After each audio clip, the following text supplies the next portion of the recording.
Okey. Okey, Assalamualaikum. Siapa dia yang baru masuk?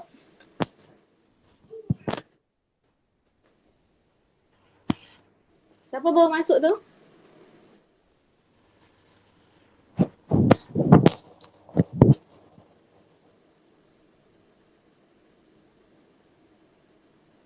Okay, selamat datang yang baru masuk. Kita nak bincang soalan. Cikgu harap yang masuk ni dah jawab soalan tadi.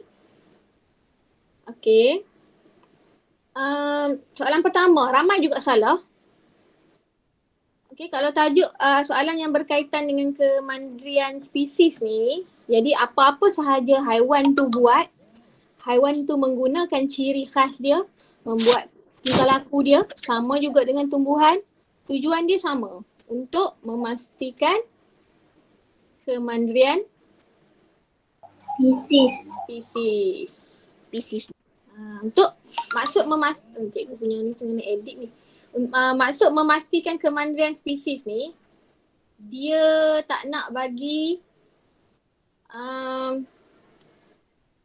spesies dia pupus. Okay? Jadi dia kena bertahan dengan cikgu nak ambil yang preview lah. Ataupun kita tunjuk yang semua orang betul lah. Susah nak tengok kat sini. Siapa betul tadi semua? Faiz Salah satu. Faiz salah satu. Siapa betul semua?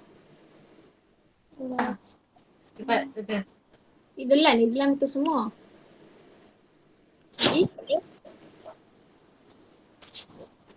Tak apalah. Faiz salah satu. Nombor satu lah Faiz salah tadi. Ya. Tu cikgu tunjuk ni. Yang ni yang Faiz Okey, apakah tujuan tumbuhan menyesuaikan diri dengan perubahan iklim dan musim? Ataupun apakah tujuan haiwan menjaga anak dia? Kenapa harimau menyerang musuhnya? Apa semua tu, semua dia adalah untuk memastikan kemandirian spesies. Okay, betul jawapan supaya tidak mati tu betul. Bagi memastikan haiwan mempunyai, kan tumbuhan, kenapa dia nak perlu bertahan hidup untuk dimakan? Kalau awak ambil nombor 2 tu, kenapa tumbuhan dia nak bertahan hidup dia sebab dia nak bagi haiwan makan? Tak ada kaitan. Dia tu yang hidup dengan generasi dia tu yang hidup. Okay, jadi memastikan kemandirian spesiesnya. Ni soalan yang glamour lah. Dia pusing-pusing lah jawapan dia, memastikan kemandirian spesies.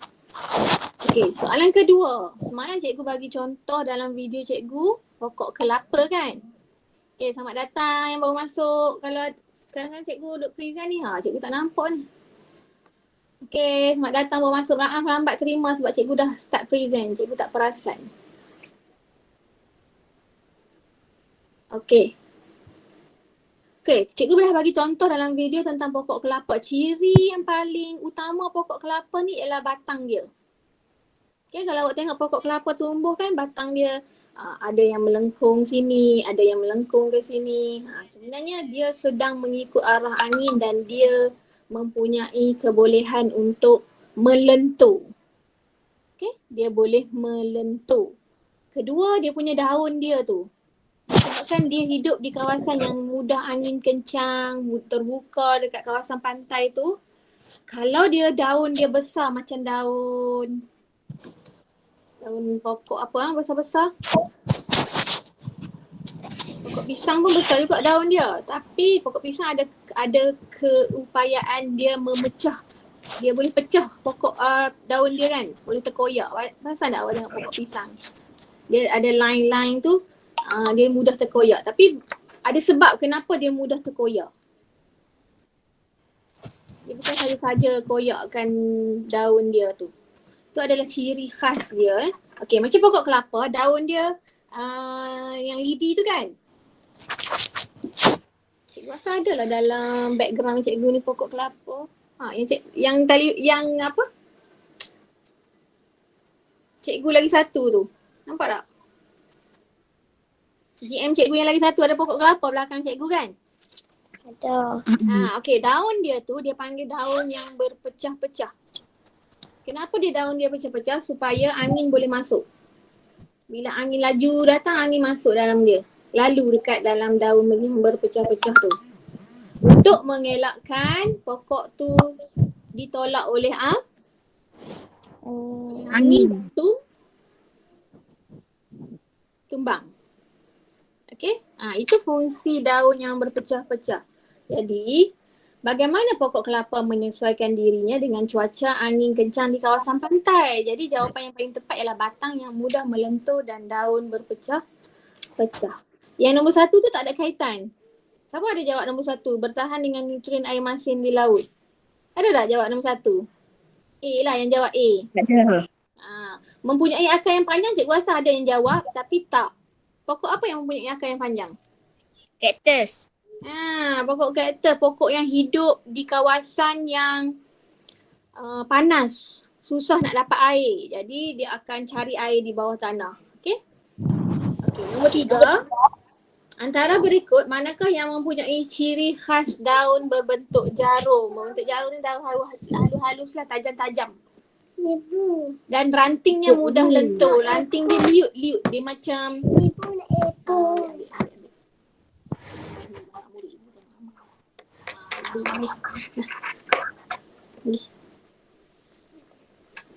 Okey, nampak sekali macam ciri pokok kelapa tapi dia tak ada batang. Pokok kelapa ni dia memang glamour dengan batang yang mudah melentur.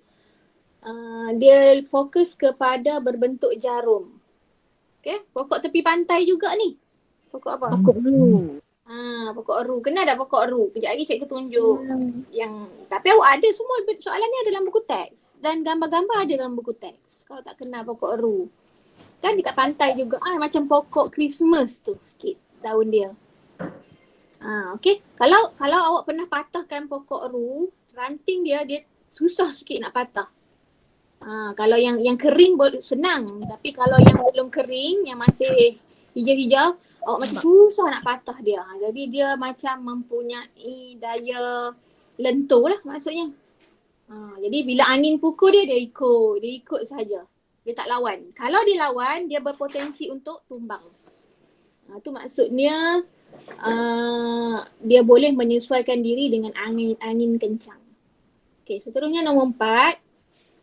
Okey, dia bagi dia punya clue. Dia huraikan tentang ciri dia. Saya dapat hidup lama walaupun tiada hujan yang panjang di kawasan yang kering. Saya boleh menyimpan air dan mempunyai akar yang panjang untuk bergerak jauh ke dalam tanah. Tadi dah cakap. Siapa saya? Pokok kaktus. Pokok kaktus lah yang paling glamour sekali, mempunyai ciri batang menyimpan air dan akar yang panjang. Dan dia ada duri. Kenapa dia ada duri? Dia tak ada daun. Siapa boleh jawab? Untuk melindungi diri daripada musuh. Memanglah musuh. Okey, bagus. Okey. Daripada musuh. Kalau dari segi untuk cuaca, untuk iklim. Kalau untuk haiwan, dia akan guna duri dia. Duri dia ada juga fungsi untuk mengelakkan, untuk menyimpan air batang dia. Batang dia simpan air. Duri.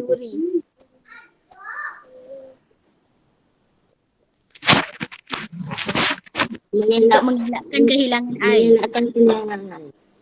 Okey, bagus. Mukri dengan siapa jawab tadi? Saibah. Okey. Okey, pokok-pokok yang tak ada daun ni, ada juga pokok yang hidup bukan di gurun macam di Malaysia, contoh pokok getah. Ada masa dia ada daun, ada masa dia tak ada daun. Okey. Kenapa dia meluruhkan daun dia? Contohnya pokok getah. Masa musim panas sangat dia luruhkan daun dia, dia buang daun dia. Sebenarnya dia bukan saja-saja nak meluruhkan daun dia untuk mengelakkan diri daripada kehilangan air ketika cuaca. Dia macam orang kata, kalau segi kita nak faham macam mana dia elakkan, dia sedang jimat air. Okay, dia sedang jimat air. Jadi dia buang dulu daun-daun dia supaya daun-daun dia tidak perlu menggunakan air. Okay, air datang daripada akar tau. Daripada bawah, daripada akar. Hantar naik ke batang, naik ke daun dan naik ke pucuk. Okay, jadi bila dia tak banyak air tak berapa banyak, bekalan daripada akar tak berapa banyak, jadi dia terpaksa buangkan dulu daun-daun dia supaya dia hanya bagikan air tu kepada bahagian batang dan ranting sahaja. Okay, dia sedang bertahan lah tu. Tapi bila satu masa air dah cukup, air dah ada, hujan turun, masa tu naik, dia akan keluarkan balik daun-daun dia. Jadi pokok kaktus ni dia susah sangat-sangat nak dapat air. Jadi air dia sangat terhad. Jadi teruslah dia tak ada daun. Dia hanya ada duri sahaja. Dan duri tu ada dua fungsi, untuk melawan musuh haiwan dan juga untuk mengelakkan kehilangan air lah. Okey, nombor tu seterusnya, mengapa pokok kunyit? Siapa pernah tengok pokok kunyit? Ada tak mak awak tanam pokok kunyit ke kat belakang rumah? Ada. Daun kunyit ni warna hijau, dia macam panjang. Dan dia, daun dia lembut. Kalau kita buat rendang, kita hirih-hirih daun kunyit tu bubur dalam rendang. Betul tak? Betul. Tapi kalau musim panas, awak akan tengok dia, daun tu dia akan bergulung. Dia akan bergulung gitu. Masuk dalam. Sebab apa? Memanglah sebab dia kena panas. Tapi ada sebab dia kehilangan air. Yes. Okay. Kalau dia melebar, besar dia lebar. Awak nampak tak cikgu? Nampak. Okay. Kalau dia lebar ni, dia tak gulung lagi kan? Okay. Jadi air perlu banyak untuk pergi ke semua bahagian daun yang lebar tu.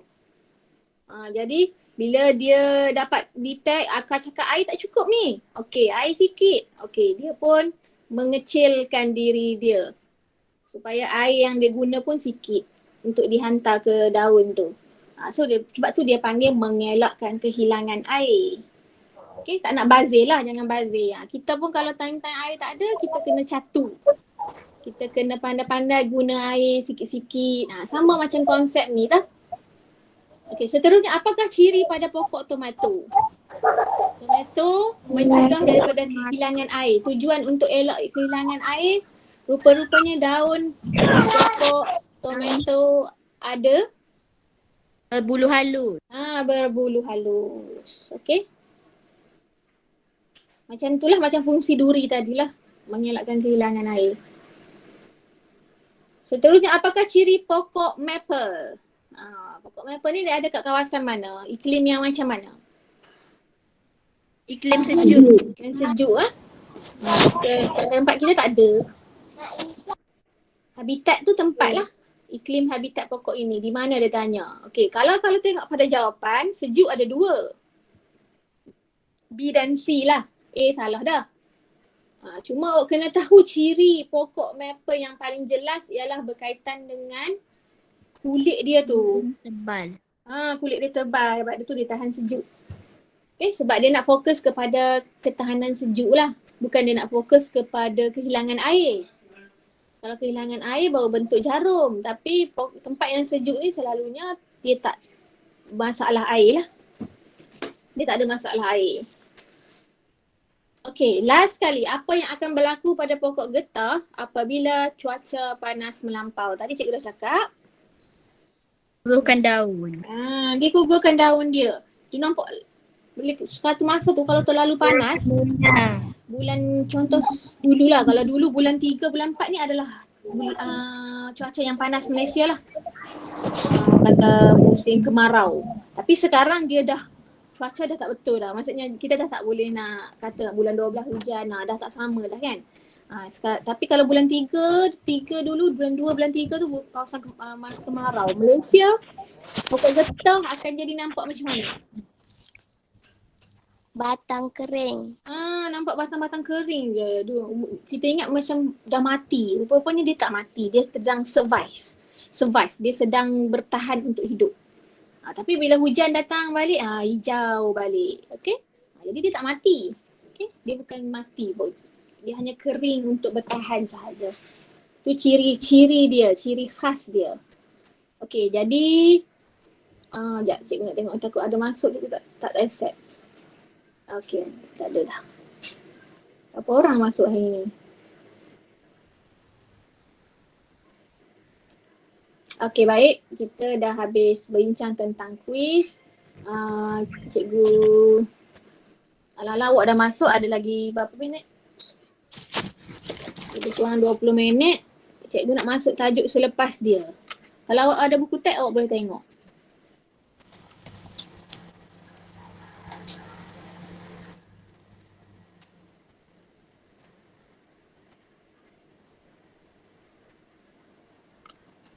Masih lagi dalam tajuk tumbuhan.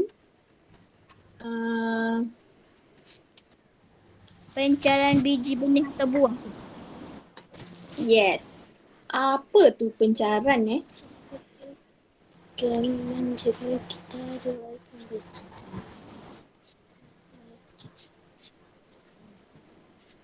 Buku teks awak ni, saya buka buku teks awak je ni. Sebelum ni pernah dengar perkataan pencaran tak? Pernah. Apa dia? Kalau awak tahu maksud dia apa dia? Cuba bagi tahu seorang. Muka surat berapa tu cikgu? Okey, muka surat cikgu lupa cakap. 104. Okey, selamat datang baru masuk. Kita dah bincang kuis tadi Cikgu harap yang masuk ni dah jawab kuis. Kita masuk sikit tajuk baru, bukan tajuk baru lah, tajuk kecil di bawah tumbuhan lagi. Muka surat 104 buku teks, awak boleh tengok. Kalau tak ada, tengok kat skrin cikgu. Okey, apa yang dimaksudkan dengan pencaran?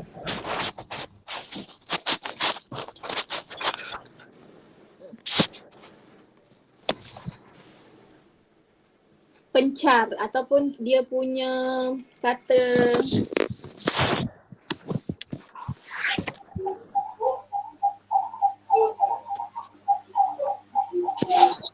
kata asas dia ialah pencar. Okey, pencar ni bermaksud sebar.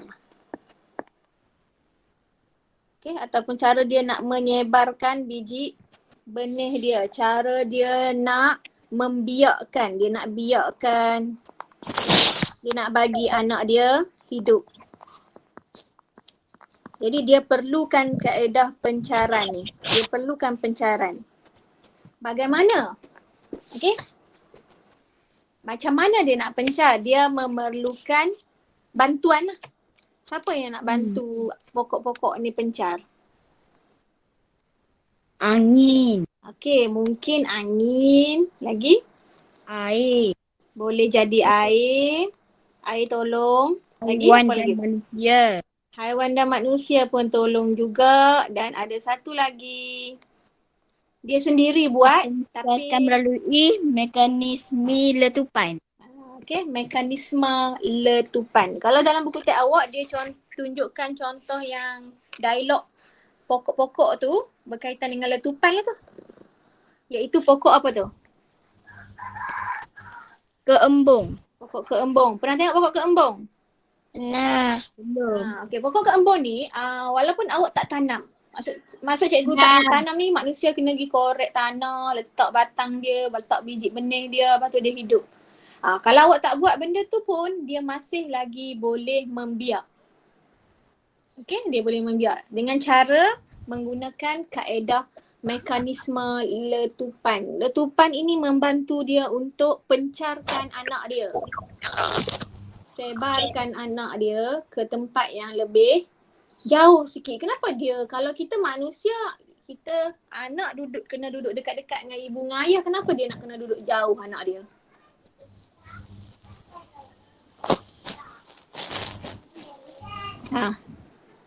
Tengok dia tak? Di situ kamu dipencarkan.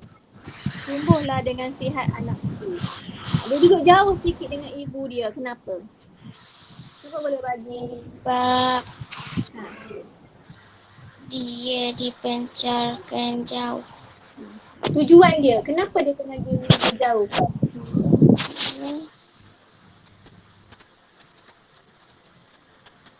Apa keperluan dia untuk hidup?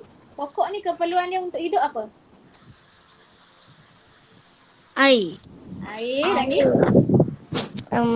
Akar. Salah. Air ada benda yang dia perlu. Yang tu bahagian badan dia. Dia perlu air, dia perlu cahaya. Haya. Cahaya matahari. Mata. Matahari. Cahaya Jadi matahari. okey, kalau dia duduk dekat-dekat dengan mak dia, dengan induk, dia panggil induk lah. Pokok ni tak panggil mak, dia panggil induk. Induk. Pokok induk ni pokok ibu dia. Bila dia pencar dia panggil anak Anak pokok. Jadi Anak orang pokok. kena duduk jauh-jauh. Induk dengan anak pokok ni kalau boleh duduk jauh-jauh sebab supaya mereka berdua ni tidak berebut keperluan asas dia. Dia tak bersaing. Awak kalau masuk bersaing kawan, dia tidak berlumba-lumba untuk merebut keperluan asas seperti cahaya matahari dan Air. air. Jadi kalau dia tak berebut barulah dia boleh hidup dengan subur. Sebab itu tujuan pencaran dia. Okey, pertama awak dah tahu mekanisme letupan. Kedua dia ada bagi contoh pokok angsana. Nampak tak ni? Buah angsana. Dalam hutan lah selalunya pokok ni. Pernah tengok tak benih dia? Dia macam ada tengah dia tu dia macam bulat. Lepas tu tepi dia tu macam dia ada sayap nipis je. Nampak cikgu lukis tepi tu? Nampak dia tengah jatuh tu. Sayap ni, dia panggil sayap ni yang ringan lah. Yang menyebabkan bila angin tiup, boleh bawa dia beredar lebih jauh daripada pokok induk. Jadi siapa ataupun apa ejen yang menolong dia pencar? Angin. Yes, yang ini angin. Angin. Yes, yang tadi cikgu tak tulis. Tadi mekanisme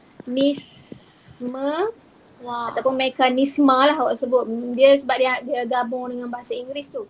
Ejaan E tapi boleh sebut mekanisme letupan. Okay, mekanisme letupan. Yang kedua angin. Terusnya ni anginan ni. Hey, bagaimana kamu dapat dipencarkan ke sini? Maksudnya bagaimana kamu boleh datang sampai sini? Jadi dia cakap saya dipencarkan melalui angin. Jauh dari pokok induk saya. Dia tidak berebut lah makanan ataupun keperluan asas dengan induk saya. Okey, lepas tu, tu tengok pokok buah angsana tu. Ni. Ni nampak ni. Dia ada struktur bersayap. Dia panggil lah. Ini yang tengah dia untuk dia jatuh lah. Tepi dia ni sayap dia. Okey, dan macam mana kalau dia terus bagi tahu kalau tumbuhan itu nak dipencarkan oleh angin, biji benih dia mesti ada ciri-ciri dia. Apa ciri-ciri biji benih yang boleh dipencarkan oleh angin? Mestilah yang ringan, berbulu halus, nipis, struktur bersayap. Mesti kecil, kalau tidak angin nak bawa dia macam mana? Berat. Dia mesti kecil, lepas tu dia mesti ringan, tak boleh berat. Ringan. Kemudian ada juga yang berciri berbulu halus. Jadi angin mudah bawa dia. Contoh apa? Contoh pokok apa? Pokok lalang. Yes, bagus. Pokok lalang dia ada bunga yang macam nampak macam bulu-bulu putih tu. Kadang-kadang kita tak nampak pun benih dia tu berterbangan sebab terlalu halus. Rupanya angin tengah bawa tu. Siapa tu yang tak bercakap? Off mic. Okey, kemudian dan kadang-kadang dia boleh jadi nipis supaya dia mudah diterbangkan dan mudah sekali dipanggil struktur bersayap. Selain daripada buah angsana, ada lagi satu, pernah dengar tak? Macam bulu tangkis tu, macam ni. Apa tahu nama dia? Bunga apa?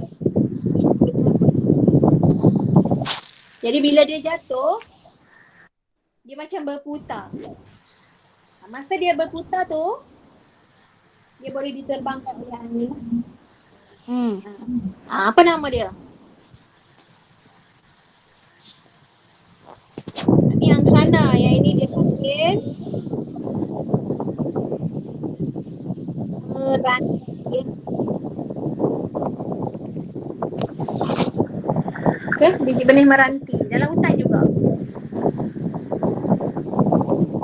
Siapa yang buka ni?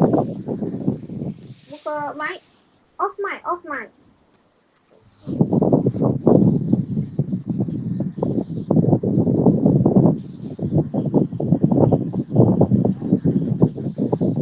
Masuk mic.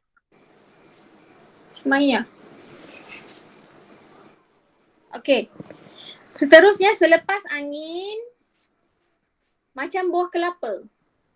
Dia pula selain daripada manusia tanam dia, ada juga ejen yang menolong dia untuk membiak ataupun pencaran dia ialah Air. air. Okay. Kenapa dia disebabkan oleh air? Dia mempunyai ciri dia. Cuba tengok ciri dia. Kulit yang berlilin dan sabuk yang berongga. Kulit yang berlilin maksudnya bila dia kena air, dia tak Basah. tak basah. Dia basah, dia ada air tapi dia tak serap air. Bila kalau benda yang basah ni dia serap air, dia tenggelam. Jadi bila dia kulit tu licin je, dia tak basah. Kalis air. Dia mas.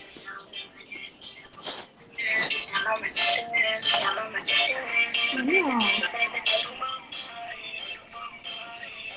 Ya dulu. Ayah nak tutup mic. Nanti orang dia pun balik. Biar. Bagi ibu. Okey, lagi satu ciri dia, dia mempunyai sabuk yang berongga. Apa fungsi dia? Sabut yang tebal. Ada udara. Rongga. Rongga ni macam lubang-lubang halus tu. Ada udara. Yes, dia ada udara. Bila dia ada udara, dia boleh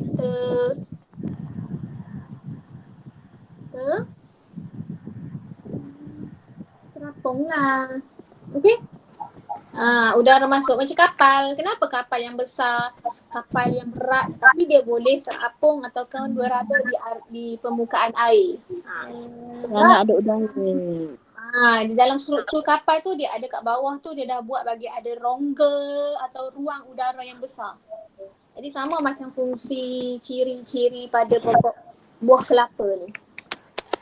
Jadi disebabkan dia ciri dia macam tu, air boleh tolong dia.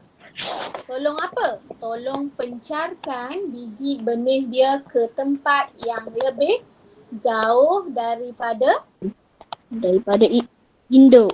Induknya. Bagus. Induk. Okey, air dah. Okey, ni pokok buah apa ni? Siapa kamu? Saya biji rambutan. Biji rambutan. Isi saya sudah dimakan oleh monyet dan kemudiannya memencarkan saya di sini. Jadi menunjukkan monyet ni dah tolong dia. Walaupun monyet tu makan dia, tapi monyet tu sudah tolong dia pencarkan biji benih. Jadi monyet tu siapa? Ini ialah Haiwan. Selain daripada monyet yang makan rambutan, kita makan tak?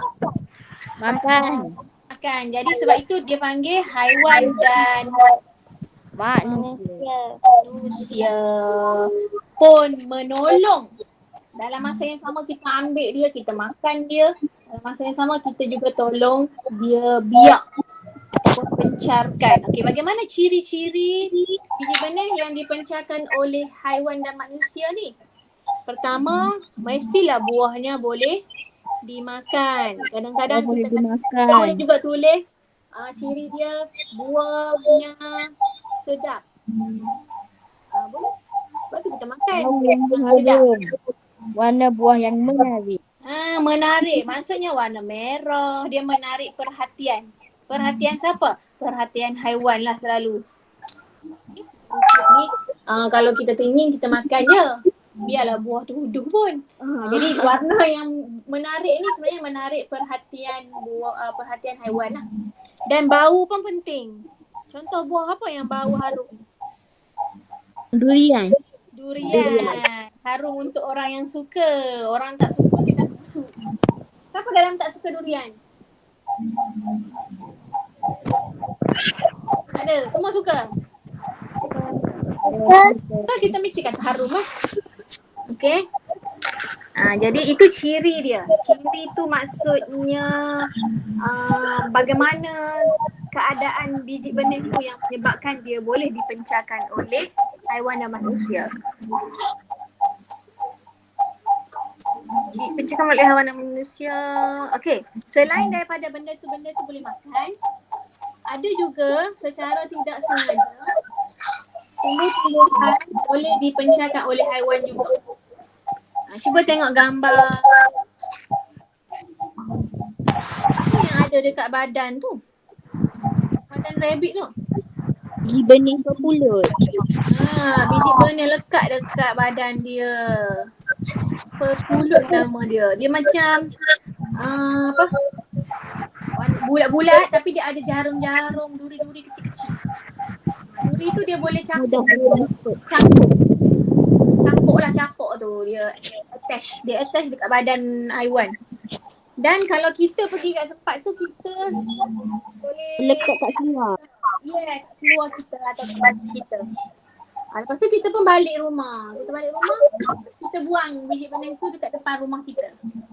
So kita sudah menyebarkan ataupun kita sudah bantu biji benih tu pencar ke tempat lain.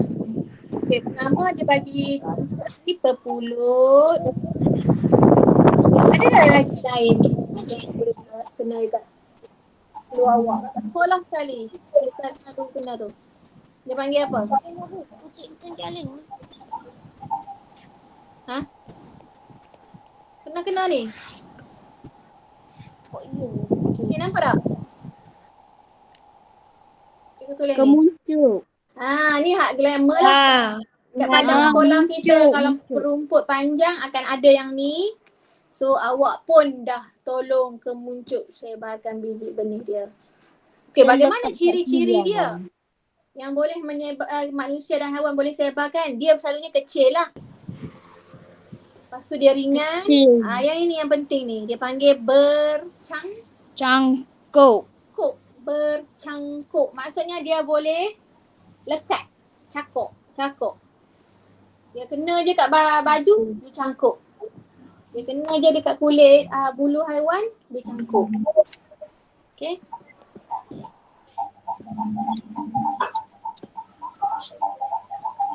Okay, ni mekanisme letupan lain sekali. Sama dengan pokok keembung. Macam mana ciri dia? Lengan mengering, lengan merekah. Dengan meredah. Lengan ni macam sarung dia lah. Sarung biji benih dia tu. Sebelum dia meletup, masa dia warna hijau, dia muda lagi tak boleh nak meletup. Dia perlu mengering dulu. Bila dia kering, dia macam keras. Barulah dia boleh pop, meletup. Jadi dia panggil lengai mengering dan ataupun lengai merekah. Merekah faham merekah? Merekah tu macam terbuka lah. Dia terbuka. Selalunya biji benih yang nak meletup ni dia ada macam alo-alo kan. Dia contoh ni sarung dia. Lepas tu dia macam ada line-line alo-alo ni. Alo ni lah akan merekah, dia akan terbuka nanti. So, dia akan terbuka. Barulah biji benih tu pergi lebih jauh sikit.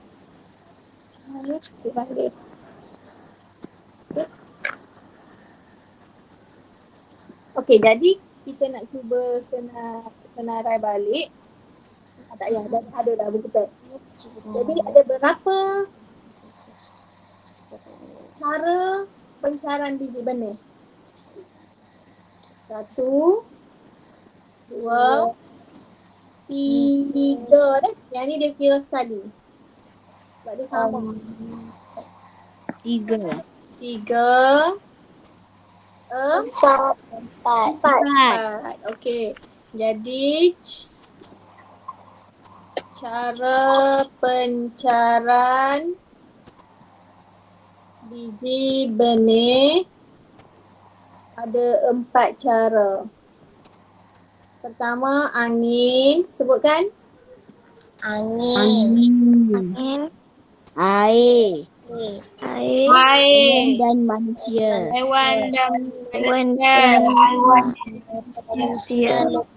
Dan meletupan. Okey. Lepas dah tahu 4 cara, kena ingat ciri-ciri dia. Kena tahulah, tak payah hafal. Ciri-ciri angin ni macam mana? Contohnya ringan, berbulu, bersayap. Ciri-ciri biji benih yang disebarkan oleh air macam mana? Daripada haiwan dan manusia macam mana? Dan mekanisme letupan macam mana? Kulit yang berlilin, sabut yang berongga. Yes, sure. Okay, bagus. Untuk hari ni cikgu nak awak fokus yang tu je lah. Cikgu rasa cikgu dah ajar dah ni nampak ni. Konten dah ni. Betul tak? Kita dah pernah buat dah kan ni? Dah. Kita pernah masuk dah ni. Okey. Tadi tak ada masalah lah. Okey. Tak apa, cikgu rasa dah pukul 11 sebab awak ada kelas. Kita tamatkan di sini sahaja. Terima kasih untuk yang join hari ni dan terima kasih yang jawab kuis. Sekejap lagi cikgu tengok balik. Awak punya pencapaian saya akan jadikan dia sebagai penilaian PBD awak untuk tajuk ni. Minggu depan kita masuk tajuk baru lah. Tajuk apa? Elektrik. Boleh dah mula-mula baca sikit-sikit nanti kita Okey, terima kasih semua. Ada nak tanya tak? Ada. Ada. Terima kasih cikgu.